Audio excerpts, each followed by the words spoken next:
walking barefoot. How and why? Hi, Anne from Exercise with Care here. In my previous videos, I explained how to get started walking barefoot, and I gave one reason why it's so important. Negative ions, the Earth's natural antioxidants that we absorb when we walk barefoot.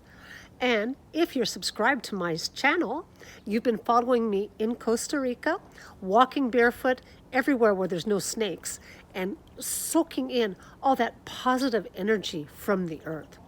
Well, today I'm going to give another really important reason, number 2, why you should be walking barefoot. You wouldn't walk around all day wearing big, heavy mittens, would you? No, you wouldn't be able to touch things, to feel things, to brush your hair. That would be weird, wearing mittens while you exercise. Or imagine trying to type on your keyboard.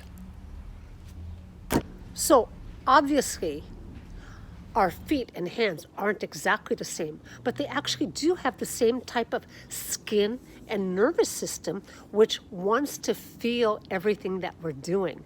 By wearing big, heavy shoes all day, your feet are not sending adequate information to your brain about the terrain that you're walking on. And then your brain doesn't know how to react. What kind of balance should you have? How can you stand a little better, walk a little better, walk a little faster, and never ever fall down?